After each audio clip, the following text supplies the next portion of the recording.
Coming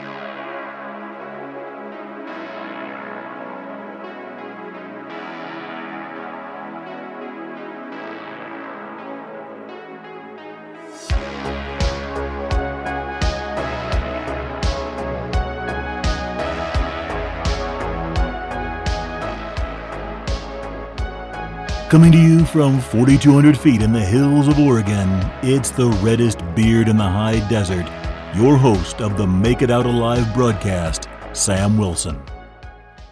Welcome, folks.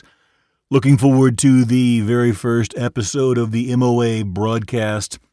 We have lots of good information here. First off, though, let's get our papers out of the way. What is this broadcast? What is this program all about? Well, in a manner of speaking, it's about survival, but not just survival like we think of. In the past, we thought of, when we think of survival as going back 20, 30 years, it'd be guys in fatigues with beards and long hair and machine guns and living out in the woods somewhere in a camper or down by the river or whatever. Survival now has become kind of a different thing, at least as far as the focus of this show.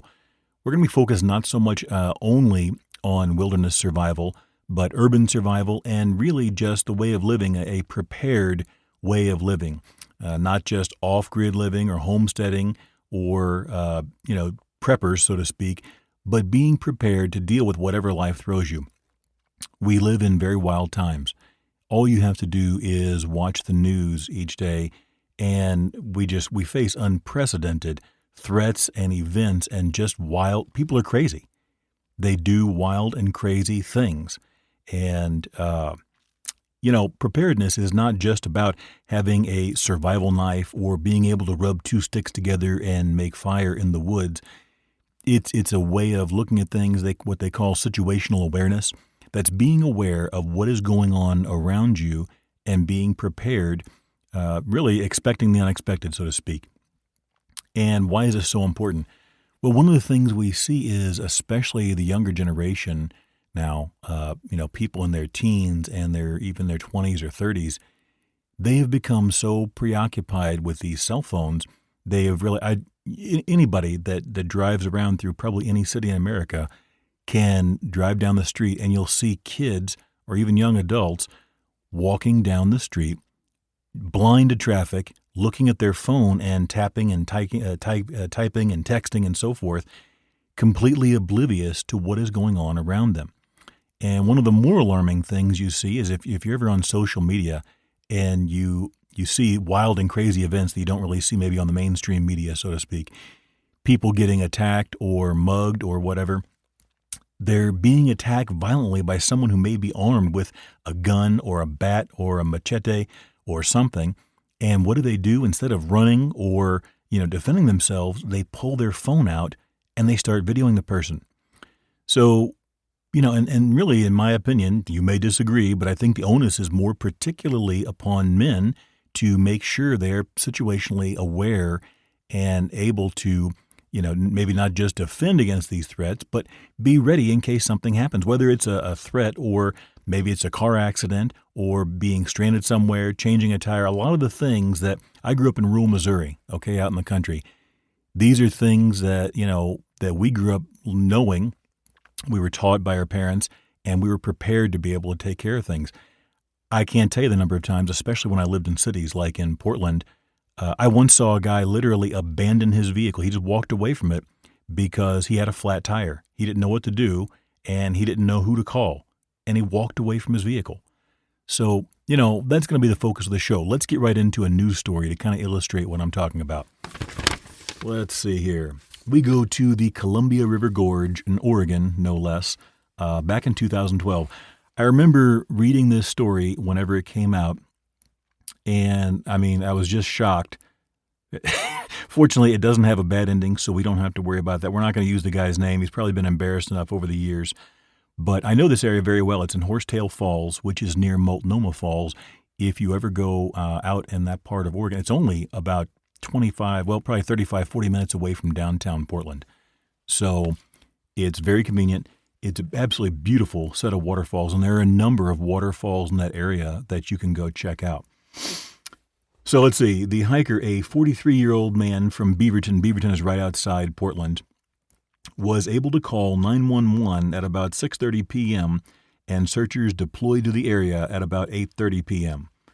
He was found cold but safe at about 1:40 a.m. Friday. So he started getting lost. He tried making multiple calls around 6:30, and they finally got to him at about 1:40 in the morning. So a couple of hours he was out there, 6, 8 hours, whatever, depending on when exactly he got back to his car. Now, here's the problem. If you're not familiar with Oregon, there's a big disparity between the daytime temperature and the nighttime temperature all over Oregon. I'm in the mountains now at about 4,200 feet, but even near Portland, it can be 70, 80 degrees during the day and easily drop down into the high 30s, 40s, or 50s at night, depending on the time of year. There's a big swing in temperature.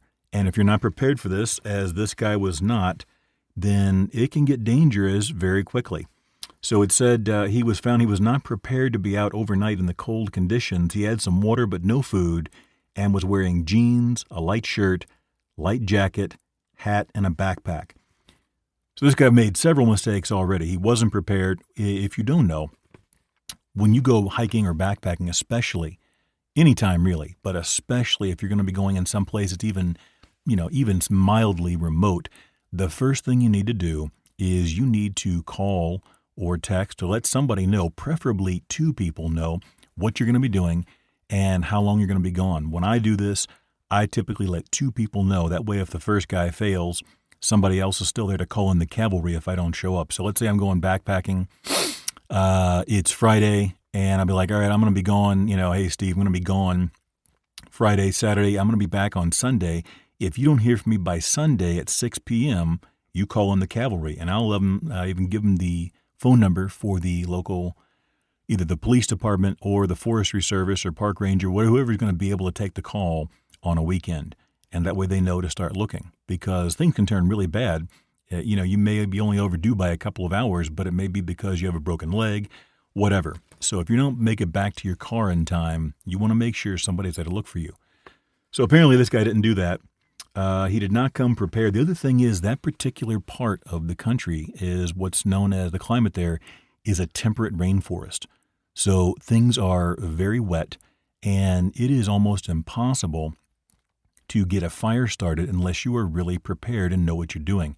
The wood that's on the ground is so wet, it'll almost turn to mush whenever you're working. I've got a video I did several years ago about fire starting for camping and backpacking purposes in that exact area within a couple of miles of where this guy got lost.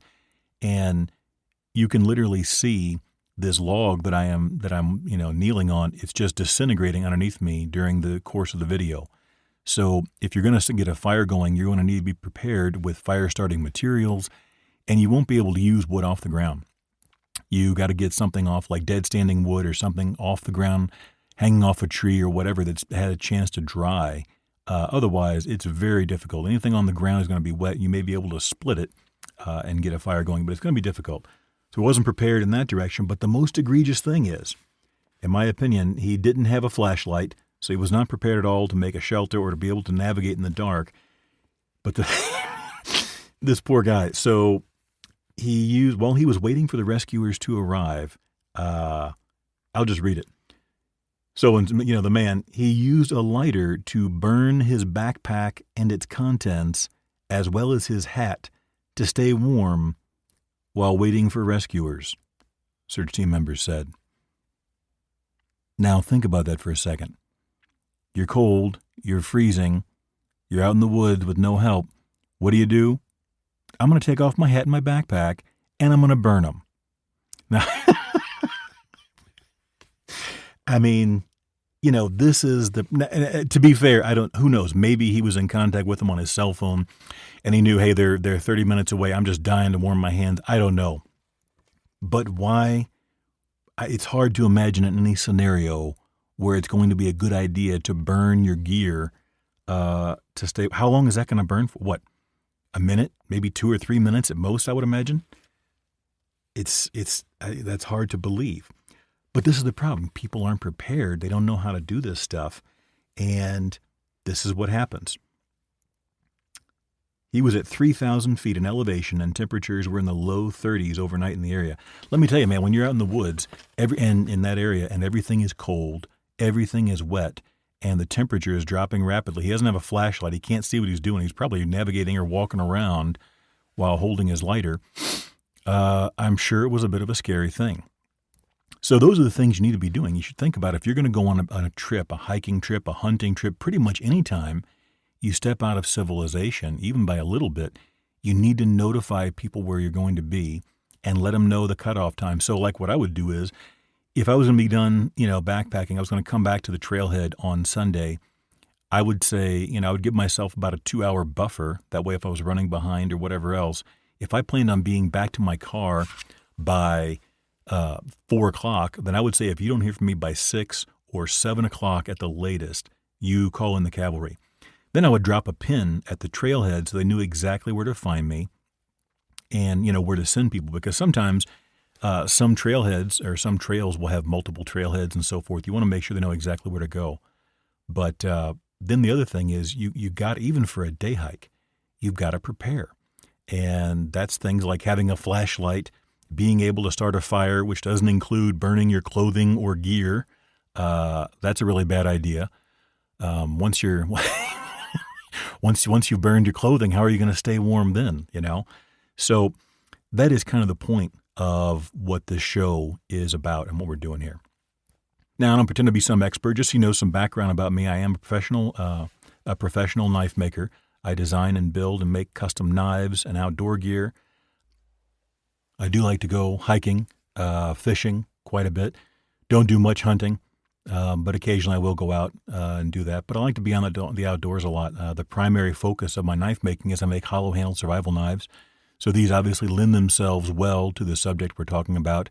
You can put a small kit in the handle. If you don't remember these are like the knives that, Rambo had back in the 80s with the little, watertight compartment. The main difference being, and you can find all this stuff on my website at www.gearconvoy.com. You can kind of see that there's all kinds of outdoor gear.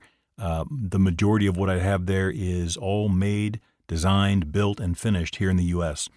So we try and, put a focus on getting domestic work and labor done using domestic vendors and products and everything else. It's pretty important to us. You get excellent quality control. And if you're really going to bet your life on a piece of gear or on a knife or whatever, you want to know that it is what it says it is.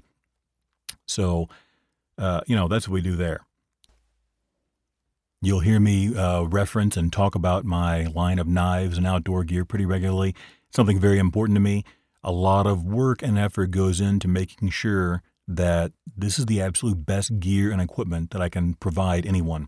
So that if you do find yourself in a, what the quote unquote survival situation, you don't have to worry, is your gear going to fail you? Is that going to be the problem?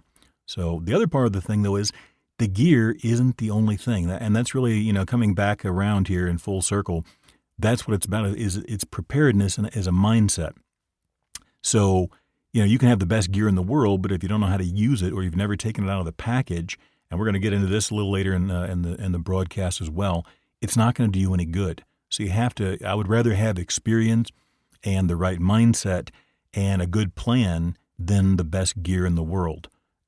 So anyway, that being said, that's kind of some background on me and where I'm coming from. What we're going to talk about next, though, is here in the mountains of Oregon, here at 4,200 feet in Chiloquin, or Chi-Town as they sometimes call it, one of the things we face on a regular basis is power outages, especially in the wintertime. So are you prepared to handle possibly the most important task of the day if the power goes out? And what task would that be? Brewing coffee, of course. How are you going to get up and attack the day and get started without a good cup of coffee? But are you prepared, and do you know how to do this if you wake up and you don't have any power, or are you going to be out of luck? We're going to take a brief break. I'm going to refill my coffee cup, and when we get back, we're going to go ahead and discuss that a little more in depth. Want to get your business noticed? Sponsor a show on KKFO Gold Country Radio on 103.3 FM and create awareness through on-air announcements, our online stream at goldcountryradio.org, and our podcasts that live on forever. Your message reaches a broad local audience while also targeting listeners who choose to tune in to the shows they love. Plus, we promote your sponsorship across our website and social media. For more information, email goldcountryradio@gmail.com. Call 541-238-6989 or visit goldcountryradio.org. Gold Country Radio, your message heard locally and beyond. All right, folks, thanks for joining us. Getting back to the show here, where we left off before the break is we were talking about what are you going to do if you wake up. Now, this is a common occurrence, especially out in the country where I live, and especially, or particularly during the wintertime, if the power goes out. Now, the power usually goes out, who knows when, sometime in the middle of the night when you're not ready and expecting it. Now, fortunately, if like I do, if you heat with wood, you're not going to have a problem with the temperature in your home. So you're not going to wake up freezing and wonder what's going on. But that is going to leave you with a bit of a problem when you go to accomplish arguably the most important task of the day, which is going over and starting that coffee maker. Because who is any good without fresh, hot, black coffee? Now, you wake up, there's no coffee. You're already going to be upset because there's no power, right? So you need to have a plan. What you don't want to do is wait until you get up, and if you got to rush out the door, get to work, or if you got kids, get them to school and all this stuff, and you have no idea how to get coffee. If you're like me, I am no good before I have my first pot of coffee. And I wake up, and if there's no coffee and I know I can't get any for a couple of hours, I'm going to be in a very bad mood. So what do? I can tell you what I do, and then, hopefully some of this information is useful to you. No one is trying to say this is revolutionary or, some kind of an amazing new idea, but just simple things that go with the theme of the show, which is preparedness. Not only preparing your gear, but preparing your mind and everything so that when something does not go according to plan, you're ready to go. So let's get right into it. What do? The easiest thing to do is I have one of those Coleman type, I think it is a Coleman actually, one of the 2-burner propane stoves. Now, if you're like most outdoor guys, you probably got a whole, a couple of like those big plastic bins full of your outdoor gear, stoves, flashlights, boots, backpacks, yada, yada, yada. What you don't want to do is leave it in there. I have this one in a cabinet in the kitchen so that it's right there. There's a little one of those little propane, I think it's 16-ounce propane bottles next to it that's ready to go. I want to make sure it's not empty so you don't go to ignite the canister or the cartridge and you'd have no propane. But that accomplishes your energy portion of making coffee, meaning how are you going to get hot water? Now, if you have one of those like a power cell or it's a big block battery, power station, they call them, a whole bunch of different names. You can use those to maybe run, if it's large enough, you can use that to run your coffee maker, but be forewarned, make sure you test it first because the smaller power stations, even up to the size of like a couple of encyclopedias thick, they often will not power coffee making devices or any type of device that heats water because those require a lot of juice. And those battery packs or power cells, they will not power that. So you want to make sure if that's what you're going to rely on, which is fine, those work fine too, that you have that ready and you have the correct size and the correct power level to be able to brew coffee. You may also use a generator. I have a generator as well, but I'm going to be honest, if I wake up and it's the middle of winter and there's several inches or a foot or more of snow, I don't want to have to go outside and get the generator going and then run the cord and all that kind of junk. I don't have it wired directly into my house. So I have to go and get it started and then run a cord and all that kind of junk. I want coffee first thing. And then after I've had that cup of coffee, I'll sort the rest out. So your individual circumstances may vary. You may have a different setup. You need to tailor this approach to that. But enough jabbering. Let's get to it. So I get the Coleman set up. Then you can put whatever kind of pot or vessel you want on that and boil water. That's easy. Anybody can boil water. Now the next step is what are you going to use to actually produce the coffee? Let's see the old list here. I've got these listed in order of preference, the actual coffee device that I'll use. Number one is a product called the AeroPress. Now, I'm not getting paid to promote any of these products, but if you've never used the AeroPress, this is an extremely handy device that will make 1 cup of absolutely deliciously rich coffee at a time. The way it works is it's very similar to a French press. It's a plastic cylinder, about the size of a can of Pringles, only a little bit shorter, and you put a little paper filter in the bottom. You put your coffee grounds in, and then you pour boiling water in there. And you put the top back in to prevent the water from seeping out. If you ever you can watch a video on this on YouTube. There's thousands of videos on how to use the Aero press, AERO press. And you put it in there and put the lid in to keep it from seeping out, and you let the coffee steep for about a minute, minute and a half is what I do. And then you just press it all the way down into your cup, and you've got a hot cup of coffee ready to go. Now, it's very, very similar to a French press because the grounds are steeping in water for a full minute, just like a French press. However, because of the small paper filter, unlike French press coffee, there is next to no sediment in your coffee. It's a very clean, it's a very sharp cup of coffee. So I like it a lot. The only downside is it makes one cup at a time. So if you've got multiple people, or if you're on a time crunch or whatever, that may not be the best solution for you. But it's a great emergency way to make coffee, or any day of the week, really. You can get the little paper filters. I get them off of Amazon, some other off-brand, because they charge, I don't know, some ridiculous price if you buy them directly from the manufacturer. It's just a tiny little piece of paper in the shape of a circle that goes in there. Like I said, you look it up online, you can see what this thing looks like. They're a great little device. Number 2 is the French press. French press is great. If you're not familiar with French press, a coffee press, they've got a number of different names for them. It's a glass vessel that you'll put your grounds in, pour in about 3 or 4 cups of coffee worth of boiling hot water, and then you put the plunger on top of it and let it steep. And after, I usually do about 5.5 minutes or so, then you're going to go ahead and press down on the plunger, and there's a mesh filter that pushes all the coffee grounds to the bottom. And it makes a delicious cup of coffee as well. Very rich, a little bit more sediment than like the AeroPress or regular drip coffee. So drip coffee is probably not going to work because if your power's out and you don't have the generator going, those devices draw a lot of juice when they have to boil and heat water. So those are 2 great options.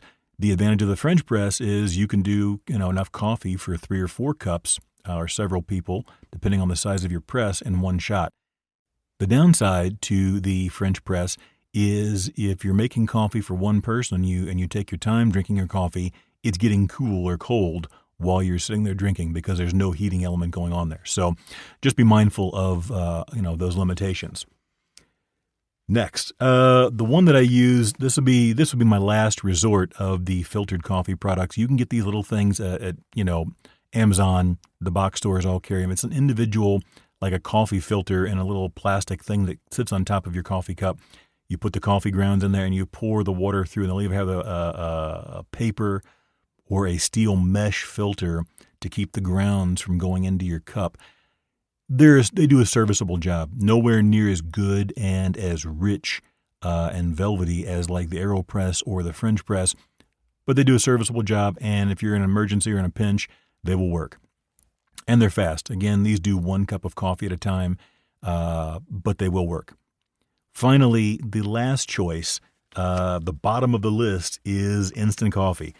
I have never been a fan of instant coffee. Almost every instant coffee I've ever had, probably every instant coffee that I've ever had, leaves this odd aftertaste in your mouth. You're, sitting there smacking your lips, trying to get rid of this weird aftertaste. There is a good one that I keep for emergencies that I get from Trader Joe's. It has the cream and the sugar powdered versions built into the coffee. So it's not amazing, but it doesn't have that same strong aftertaste, probably because the cream and the sugar are hiding it. So anyway, that's another alternative that you have if you don't want to go the brewing method or whatever else. So that gives you a couple of options. Then once you get your coffee, you're fully caffeinated, and now you can think straight. Your homicidal urges have, somewhat subsided, and you can now see clearly and not see red. Then you can go about attacking the day. But that's the same thing over and over again. It's about preparing beforehand. I got caught myself a couple of months ago. We had a power outage, and I had been using the Coleman stove to cook in the backyard, so it was locked up out back in the shed. So I wake up. I was nice and warm because the fire was going in the wood stove, but now there's no electricity, and I have to get, there was literally over a foot of snow on the ground. So, I got to get enough clothes on and boots to go outside. I put these stupid Crocs on because I was too lazy. So I'm walking in the back. All the snow is getting inside. My feet are freezing. I'm angry. Keep in mind, this has all happened within the first 5 minutes of waking up, but I know I got to get that coffee going. And so I had to go, open the padlocks and all this stuff in the shed to get the stinking stove out. I was a victim of my own poor choices. Didn't have that stove ready. So don't be like me. Make sure you have that stove and a full canister of your fuel inside the house. And that way you're ready to go in the morning. So we're going to move to one other story. I found this one when I was going through the news here. This was, I believe, in late 2024. This one comes to us out of California. And one of the points I wanted to make about the stories in Oregon, we see a lot of these stories come out of Oregon of people getting stranded and needing rescue. Part of the problem, like that Horsetail Falls and these other stories, those locations are so close to the city that a 35, 40-minute drive or less gets you into some beautiful, absolutely lush, amazingly green, outdoors and wilderness areas. It's just beautiful. And I think that deceives people because it's so close to home. They think, okay, I can't go out on a hike and die when I'm 25 minutes from the house. But look at what happened. That guy almost got himself, in the previous story we discussed at Horsetail Falls, that guy almost got himself in seriously deep water, and he was 45 minutes from home or less. So you got to be careful. Preparedness is not just about going out and buying the best gear. That's what we see a lot today in America. Everybody just wants to go to Amazon, just buy me the thing that's going to make me the best and yada, yada, yada, and give it to me. And then I'm going to go back to my phone and watching TV or whatever else. All it takes is a little bit of planning beforehand, and you're going to be much better off than just having a bunch of expensive or good quality gear that's still in its packaging. So anyway, that's the takeaway from that for me.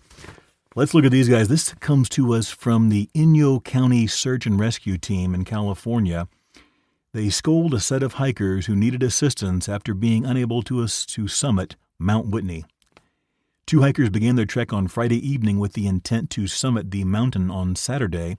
M.O.A. SAR, Search and Rescue, posted on Facebook. Equipped with 150 pounds of newly purchased gear, so basically they were a walking REI commercial, plus 5 gallons of water. Now, I don't know if that's 5 gallons total, 5 gallons each, but that is an insane amount of water. Now, keep in mind they're going to Mount Whitney. Mount Whitney is about 14,500 or so feet. That's a big trek, and it doesn't sound like these people were experienced. Their gear isn't broken in. It's brand new. So what happened? They were exhausted, and one subject had 2 blisters and a bad headache. M.O.A. SAR wrote, "That sounds like just a regular walk around town for some of us, but okay." They later woke up, so they stopped to camp on the trail at 3 a.m., and I guess they laid down and went to bed. In the middle of their ascent, they decided to take a nap on the trail. They later woke up to snowfall with their shoes full of snow. So clearly, I think it is safe to assume they had no idea what they were doing. And they were going to attempt to summit a 14,500-foot mountain. The exhausted and ill-prepared hikers then called the search and rescue team for assistance. M.O.A. SAR wrote, one hiker reportedly told responders that she had a mass in her brain that is sensitive to barometric pressure.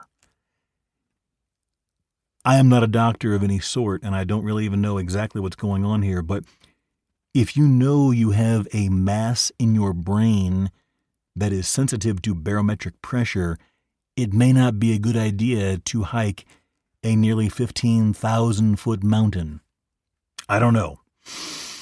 Rescue teams mobilized at 10 a.m. Saturday and reached the hikers at 1:40 p.m. Once the pair's shoes had dried and they had rested in the sun, so basically they had themselves a very, very expensive and exhausting picnic, they were able to begin their hike back to the trailhead, accompanied by first responders and another hiker who helped carry some of their gear. So they got somebody else carrying their stuff down for them. Okay, so what do we learn, guys? It's about preparedness. And again, we're going to discuss a lot of different topics from coffee to not just outdoors, but all kinds of things in coming shows. It's a mindset. And, using your gear before you need it, preparing, making sure things are ready, and, being ready, as they said in the old Roadhouse film, expect the unexpected. So we're going to go ahead and call it a wrap there. Make sure you think ahead, and remember, don't wait for an emergency to prepare yourself and your gear. Be ready beforehand. Forewarned is forearmed. Because if you don't make it out alive, you won't make it out at all. Stay safe out there, folks.